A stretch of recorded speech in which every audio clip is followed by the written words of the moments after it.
اللہ تعالیٰ میری امت کو کبھی بھی گمراہی پر جمع نہیں ہونے دے گا. جماعت پر اللہ کا ہاتھ ہے، یعنی اجماع امت جو ہوگا، یعنی جو کام پوری امت کر رہی ہوگی نا، وہ اللہ تعالیٰ کی تائید سے ہوگا. اسی طریقے سے المصنف ابن ابی شیبہ میں بھی موجود ہے صحیح سند کے ساتھ. ہم نے اپنے منہج کے اوپر بھی لکھ کے، جب کبھی بھی تجھے کوئی مسئلہ ہو تو سب سے پہلے کتاب اللہ میں اسے دیکھو. اگر کتاب اللہ میں نہ پاؤ تو پھر سنت میں دیکھو. سنت میں بھی نہ پاؤ تو پھر امت کے اجماع میں دیکھو کہ امت کیا کر رہی ہے. اجماع میں بھی نہ پاؤ تو پھر اجتہاد کر لو، اور اگر اجتہاد نہ کرو تمہارے حق میں بہتر ہے. اس میں تمہارے پاس آپشن موجود ہے. دعا میں دعا کرنے کے بعد چہرے پر ہاتھ پھیرنا، یہ مسلمانوں میں عملی تواتر اور اجماع سے ثابت ہے. نبی صلی اللہ علیہ وآلہ وسلم آپ کے اصحاب سے نسل در نسل یہ چیز ٹرانسفر ہوئی ہے، جس کا ثبوت یہ ہے کہ پوری دنیا کے مسلمان دعا کرنے کے بعد چہرے پر ہاتھ پھیرتے ہیں. اب کسی آیت یا حدیث کی دلیل کی ضرورت نہیں ہے، کیونکہ اجماع امت ہے. جس چیز کے اوپر اجماع ہو اس کے لیے دلیل کی ضرورت نہیں ہوتی. اجماع خود سب سے بڑی دلیل ہے. قرآن کی اتھینٹسٹی بھی خود اجماع امت ہے. ہمارے سامنے تو قرآن نازل نہیں ہوا، لیکن یہ اجماع اور عملی تواتر سے پوری دنیا کے مسلمانوں نے ایک ہی قرآن ٹرانسفر کیا ہے. اسی طریقے سے پوری دنیا کے مسلمان جب بھی دعا مانگتے ہیں تو چہرے پر ہاتھ پھیرتے ہیں. یہ عملی تواتر سے چیزیں نقل ہوئی ہیں الحمدللہ. احادیث میں موجود ہے، لیکن احادیث سے بڑی دلیل عملی تواتر ہے. کتاب الام میں امام شافعی رحمہ اللہ تعالیٰ کا قول تصور کی جائے گی. امت اجماع میں گمراہی کا شکار نہیں ہو سکتی. ہو سکتا ہے وہ حدیث ضعیف ہو یا وہ حدیث منسوخ ہو. کسی صحیح حدیث میں نہیں آیا کہ مردے کو قبلہ رخ دفنانا ہے. یہ عملی تواتر اور اجماع سے ٹرانسفر ہوا ہے. اسی طریقے سے بچہ پیدا ہو اس کے کان میں اذان دینے پھیرنے ہیں. اور اس کی دلیل میں ایک ضعیف روایت بھی ہے جامعہ ترمذی کے اندر. مشکات المصابیح کی دوسری جی انسائکلوپیڈیا آف حدیث ہے. یہ ضرور ڈاؤن لوڈ کریں، فری. ہماری ویب سائٹ ahlsunnatpak.com سے 18 MB کی 3 فائلیں ہیں. 6294 احادیث کا مجموعہ ہے. بخاری، مسلم، ابو داؤد، ترمذی، نسائی، ابن ماجہ، جتنی مین سٹریم کی اہل سنت کی کتابیں ہیں ان کے یہ نوٹس ہیں. اس میں کتاب الدعا چیپٹر آپ کھولیں تو آپ کو ترمذی کے حوالے سے روایت ملے گی کہ نبی صلی اللہ علیہ وآلہ وسلم جب بھی دعا کرتے تو دعا کے بعد چہرے پر ہاتھ پھیرا کرتے تھے اور اس کی تعلیم فرمایا کرتے تھے. لیکن یہ روایت اصول محدثین کے اوپر کمزور ہے. عبداللہ ابن عمر رضی اللہ تعالی عنہما اور عبداللہ ابن زبیر رضی اللہ تعالی عنہما دو جلیل القدر نہ صرف صحابی ہیں بلکہ فقیہ صحابہ میں سے ہیں. ان کے بارے میں الادب المفرد میں سے عمل ثابت ہو جائے گا تو ظاہر دین تو صحابہ سے ٹرانسفر ہوا ہے. تو اس کو فٹ نوٹ پہ انہوں نے لکھ دیا. اب میں اس میں آپ کو مزے کی بات بتاؤں. یہ الادب المفرد کی روایت جو ہے نا بالکل سونے کی مہر صحیح ہے. آج سے کچھ عرصہ پہلے کی بات ہے، کوئی 4-5 سال پہلے آلموسٹ. سعودیہ سے مجھے نا ایک بھائی نے ای میل کی کہ جی یہاں پہ علماء کہتے ہیں چہرے پہ ہاتھ پھیرنا جو ہے وہ بدعت ہے. میں نے کہا جی یہاں پہ تو ایسے کوئی اہل حدیث علماء نہیں جو یہ بات کرتے ہوں، بلکہ دارالاسلام والوں نے جو نماز نبوی چھاپی ہے، جو پوری دنیا میں سب سے بڑا اہل حدیث کا ادارہ ہے، تو انہوں نے کہا یہاں پہ کچھ علماء عرب ہیں جو نہیں مانتے، تو ان کے لیے آپ مجھے روایت بھیجیں. میں نے روایت بھیجی تو انہوں نے کہا یہ روایت تو کمزور ہے، اس میں فلاں راوی جو ہے وہ کمزور ہے. اچھا، جس راوی کے اوپر انہوں نے جرح کی نا، تو میں نے اس راوی کو مکتبۃ شاملہ میں ڈالا، اور ڈالنے کے بعد جب صحیح بخاری کو سلیکٹ کیا تو کم از کم 12 حدیثیں اسی راوی سے صحیح بخاری میں تھی. پھر میں نے بخاری کی وہ 12 حدیثیں ان کو بھیجیں کہ اگر وہ روایت ضعیف ہے تو 12 یہ روایتیں بھی آپ فارغ کرو، بخاری کو تو آپ ضعیف کہنے کی ضرورت نہیں کسی کی. تو وہ عالم صاحب نے بات مانی تو نہیں لیکن خاموش بھی ہو گئے. ظاہر ماننا تو نصیب والوں کا حصہ ہوتا ہے، لیکن خاموشی بھی بہت بڑی کامیابی ہے۔ تو یہ الحمدللہ روایت بالکل صحیح ہے۔ اور اس کے بعد یہ بھی یاد رکھیے گا کہ ہاتھ اٹھا کے دعا کرنا یہ اللہ تعالیٰ کو بڑا محبوب ہے۔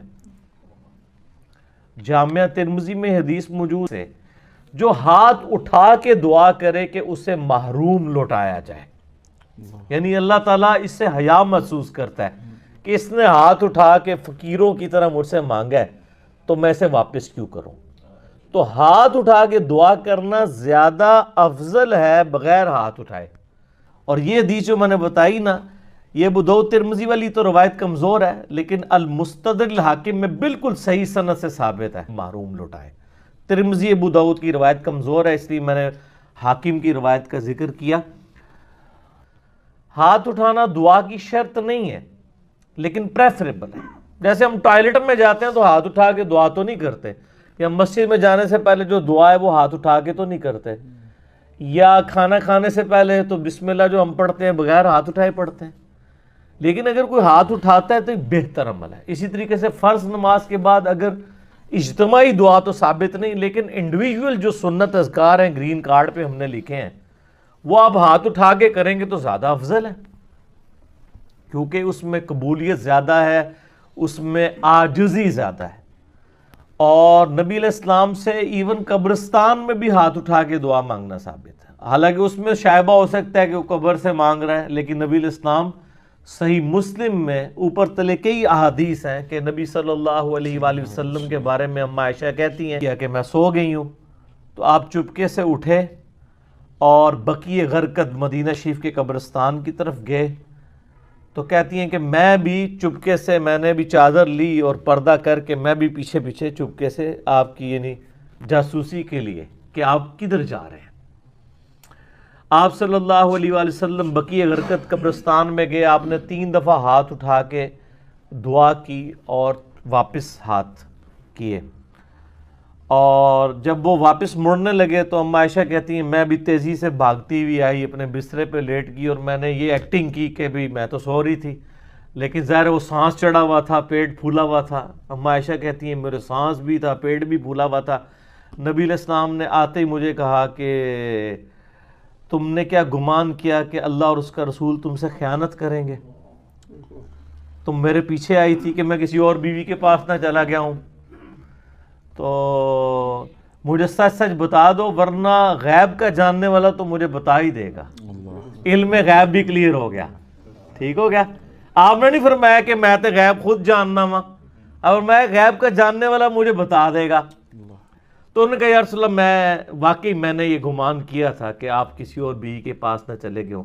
تو آپ نے فرمایا میں جب تیرے ساتھ لیٹا تو جبرائیل علیہ السلام میرے پاس آئے اور مجھے انہوں نے اللہ کا سلام کہا، اور مجھے حکم اللہ کی طرف سے دیا گیا کہ آپ اہل بقیع کے لیے مغفرت کی دعا کریں۔ رات کے وقت جا کے آپ نے بقیع والے لوگوں کے لیے دعا کی۔ جامعہ ترمذی میں حدیث ہے، لیکن یہ مدینہ شریف کی موت کا فائدہ اسی وقت ہے جب آپ اس فرقے سے ہوں جو فرقہ آپ کو صحیح سمجھتا ہے۔ نہ میں وہابی، نہ میں بابی، میں ہوں مسلم علمی کتابی۔ یہ بات کڑوی کرنا ضروری ہے، کیونکہ تبلیغی جماعت کے جو بانی ارکان میں سے نا شیخ زکریا کاندلوی، جنہوں نے فضائل اعمال لکھی ہے، دیوبندی، وہ بقیع غرقد میں دفن ہے مدینہ شریف میں۔ مسجد نبی میں درس دیا کرتے تھے، وہیں فوت ہوئے، وہیں دفن ہوئے۔ لیکن پاکستان کے کسی بریلوی عالم سے کہیں کہ وہ بقیع غرقد میں دفن ہے تو آپ جنت کا سرٹیفکیٹ ان کو دیں، کیونکہ وہ تو اہل مدینہ میں سے۔ کہیں گے نہیں جی، مر گیا مردود، نہ فاتحہ نہ درود، گستاخوں کو کہاں سے جنت ملنی ہے۔ اچھا، دوسری طرف الیاس قادری صاحب جو ہیں وہ گرین پگڑی جو باندھتے ہیں، ان کے جو پیر و مرشد ہیں ضیاء الدین مدنی، وہ احمد بریلوی صاحب کے خلفاء میں سے تھے۔ شاہ احمد نورانی صاحب کے وہ سسر تھے، ان کی بیٹی جو ہے شاہ احمد نورانی صاحب کی وائف تھی۔ تو اس ساروں کے خاندان مجھے پتہ ہے کون کدھر کدھر تھا۔ تو وہ بھی مدینہ شریف میں دفن ہے بقیع غرقد میں۔ تو آپ پاکستان کے دیوبندی علماء کو کہیں گے جی ہمیں فتویٰ لکھ دیں کہ جی وہ چونکہ ضیاء الدین مدنی وہاں پہ دفن ہے تو وہ تو جنتی ہیں، ان کی تو شفاعت ہوگی. کہیں گے نہیں جی مشرک ہے، کتوں ہوئے گی، وہ کہے گا گستاخ ہے. تو یہ ایک دوسرے پہ فتوے لگائیں گے، اس کے بغیر تو بات سمجھ نہیں آئے گی نا. یہ اللہ کو پتہ ہے کس کی شفاعت ہونی ہے نہیں. اگر عقائد و اعمال درست ہوئے وہ اللہ نے فیصلہ کرنا. علماء تو ظاہر فیصلہ نہیں کر پائیں گے جب تک اپنے فرقے کا نہ ہو. تو بقیہ غرقت والوں کے لیے نبی علیہ السلام نے اسپیشل یہاں پہ بھی دعا کی ہے اور کہا ہے کہ جو دفن ہوگا اس کی شفاعت بھی ہوگی. اسی لیے لوگ خواہش کرتے ہیں کہ وہاں پر دفن ہو، لیکن پھر بھی اپنے اعمال کے مطابق ہی اٹھائے جائیں گے. اگر اعمال صحیح نہیں ہے تو پھر تو شفاعت نہیں نفع دے گی نا، اگر اعمال وہ والے نہیں ہیں. بخاری مسلم کی حدیث ہے کا سوائے اس شخص کے جس نے اللہ تعالیٰ کے ساتھ شرک کیا ہوا، تو اس کے لیے تو میری شفاعت بھی کوئی نہیں ہے. نبی صلی اللہ علیہ وسلم نے کیٹاگوریکل مینشن کر دیا. تو دعا کے بعد چہرے پہ ہاتھ بھی پھیرے جائیں. قبرستان میں بھی ہاتھ اٹھا کے قبلہ رخ آپ اللہ سے مانگ رہے ہوتے ہیں، مردے سے نہیں مانگ رہے ہوتے. قبرستان میں بھی ہاتھ اٹھا کے آپ دعا کر سکتے ہیں. اچھا اس حدیث سے یہ بھی پتہ چلا، پھر اس میں حضرت عائشہ پوچھتی ہیں مسلم میں اس مسئلے میں، یعنی جو علماء عرب اور یہاں پہ حمزہ بریلوی صاحب کا جو موقف ہے کہ عورتیں نہیں جا سکتی قبرستان، یہ غلط ہے. البتہ کثرت کے ساتھ جائیں گی تو وہ سن ترمذی لاحقون نسأل اللہ لنا ولکم العافیہ. تم پر سلامتی ہو اے مومنین اور مسلمین جو اس قبرستان میں دفن ہو، چاہے مرد ہو یا عورتیں ہو. ہم اپنے لیے اور تمہارے لیے مغفرت کا سوال کرتے ہیں اور ہم بھی مر کر تمہارے ساتھ ملنے والے ہیں. یعنی تم تو ہم سے پہلے چلے گئے ہو، ہم نے بھی لوٹ کے وہیں آنا ہے. تو قبرستان میں مردوں کے لیے دعا کرنی ہوتی ہے، نہ کہ ان سے اپنے لیے مانگنا ہوتا ہے. ٹھیک ہو؟ تو قبرستان میں بھی ہاتھ اٹھا کے دعا کر سکتے ہیں. اس کے بعد چہرے پہ ہاتھ پھیرنا یعنی یہ پسندیدہ عمل ہے، نبی علیہ السلام کی سنت ہے، عملی تواتر ہے، اجماع کے ذریعے ٹرانسفر ہوا ہے.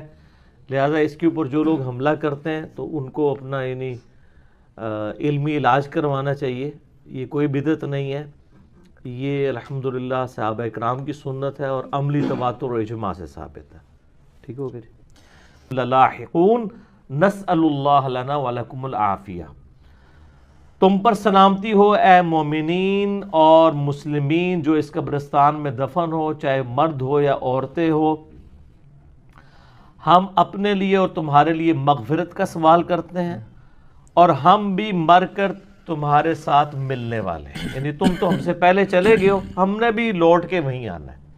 تو قبرستان میں مردوں کے لیے دعا کرنی ہوتی ہے، نہ کہ ان سے اپنے لیے مانگنا ہوتا ہے.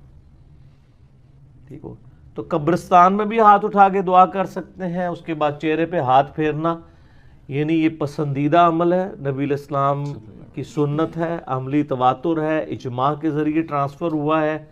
لہٰذا اس کے اوپر جو لوگ حملہ کرتے ہیں تو ان کو اپنا یعنی علمی علاج کروانا چاہیے. یہ کوئی بدعت نہیں ہے، یہ الحمدللہ صحابہ اکرام کی سنت ہے اور عملی تواتر و اجماع سے ثابت ہے. ٹھیک ہو گیا.